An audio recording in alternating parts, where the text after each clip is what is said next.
When people think of the Greek-Persian Wars, their minds often jump to cinematic moments at Thermopylae or the dramatic charge of hoplites at Marathon. But the reality of these wars was far more complex, encompassing decades of ideological confrontation, logistical innovation, and shifting political alliances across a diverse and interconnected Eastern Mediterranean. Today, we're going beyond the popular narrative to examine the deeper dynamics that shaped the conflict between the Achaemenid Persian Empire and the fractured city-states of Greece.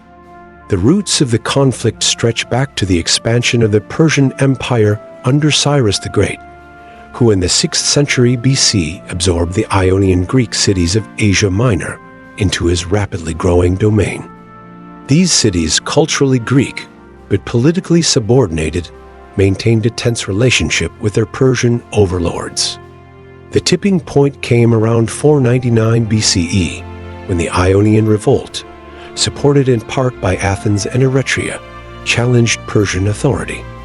While the revolt was ultimately crushed by Darius I, it marked the beginning of a prolonged and ideologically charged confrontation. From the Persian perspective, it was about restoring order within a rebellious province. From the Greek perspective, especially Athenian, it became a struggle between freedom and tyranny, a foundational narrative that would persist long after the last battle was fought. The Battle of Marathon in 490 BCE, often romanticized as a David versus Goliath encounter, was not a random act of aggression, but part of Darius' broader strategy to discipline Athens and Eretria for supporting the Ionian Revolt. It is often overlooked that the Persian invasion force was relatively small and intended more as a punitive expedition than a full-scale conquest.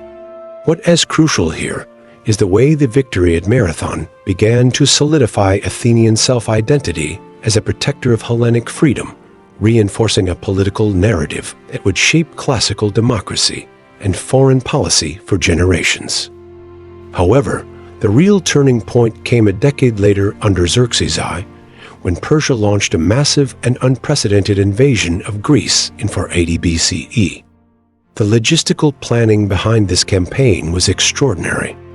According to Herodotus, whose account must be treated critically, but not dismissed, Xerxes' army numbered in the hundreds of thousands, supported by a vast naval fleet. To support such a force, the Persians constructed supply depots, pontoon bridges across the Hellespont, and even a canal through the Athos Peninsula. These feats of engineering and logistical coordination were as much a display of imperial might as the army itself. This wasn't just a war of conquest, it was a war of imperial ideology, aiming to assert the universal dominion of the great king over the unruly West. Thermopylae, for all its heroism, was a delaying action.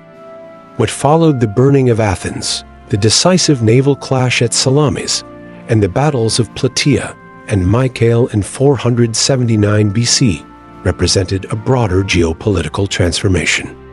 Salamis, in particular, deserves attention not merely as a tactical naval victory, but as a demonstration of the increasing strategic value of naval power in the Greek world. Themistocles' vision of a strong Athenian fleet had transformed the city's military orientation, and in doing so, laid the foundations for Athens' later maritime empire. The battle also revealed the limitations of Persian naval coordination in confined waters and signaled that superior numbers could be negated by geography, tactical innovation, and unity of command. But to truly understand the Greek-Persian Wars, we must look beyond the battlefield. The wars catalyzed major internal shifts within the Greek polis. In Athens, the wars accelerated democratic reforms by empowering the lower classes who rode the triremes and fought in the navy. The increased reliance on naval power, and thus on the Thetes, the poorest citizens, helped reshape Athenian society and politics in ways that echoed through the 5th century. This link between military participation and political enfranchisement became a defining feature of the radical democracy that would emerge in the Age of Pericles. The wars also exposed the fragile unity of the Greek world. While Sparta and Athens cooperated in resisting the Persian invasion, the alliance was always precarious. Many Greek city-states, particularly in northern and central Greece, medized, meaning they submitted to or collaborated with the Persians. This complicates the simplistic narrative of a unified Greek resistance. The idea of Hellenic freedom was, to some extent, a retrospective construct heavily shaped by Athenian rhetoric after the wars. In reality, the conflict revealed as much division as unity within the Greek world. On the Persian side, the war was never existential. For Darius and Xerxes, Greece was a frontier problem, not a core threat. The Achaemenid Empire stretched from the Indus Valley to the Aegean and operated on principles of regional autonomy and satrapal governance. The Greek polis represented a minor periphery, and while their defiance was irritating, it never posed a systemic danger to the imperial order. This may explain why, after the defeat at Plataea and the loss of Ionia, Persia shifted its strategy to diplomacy, proxy conflict, and regional manipulation, rather than further direct invasions. In fact, the conclusion of the Greek-Persian Wars marked not the end of Greco-Persian interactions, but a new phase defined by diplomacy, cultural exchange, and economic entanglement. Persian gold would flow into Greek politics for decades, influencing the Peloponnesian War and the shifting alliances that followed. The so-called Peace of Callias in the mid-5th century BC, though debated by modern scholars, likely reflected a tacit understanding. Persia recognized Athenian hegemony in the Aegean, while Athens agreed to limit its operations in Asia Minor. This was not the clean break between East and West that later Western ideology would like to imagine. It was a negotiated, adaptive relationship. Perhaps the most enduring legacy of the Greek-Persian Wars was ideological. The wars gave rise to a potent cultural myth, the free, rational, and heroic Greeks standing against the despotic, effeminate, and decadent East. This binary would persist not only through the classical period, but into Roman, Renaissance, and even modern Western thought.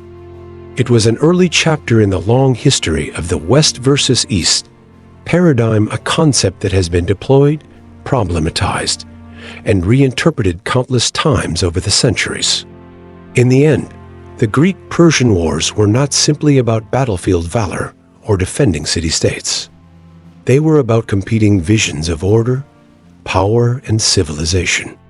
They reshaped the Eastern Mediterranean, transformed Greek political identity, and left a legacy that reached far beyond the burned temples of Athens or the wrecked ships of Salamis. To understand them is to understand the formation of a classical worldview that still underpins much of our historical imagination.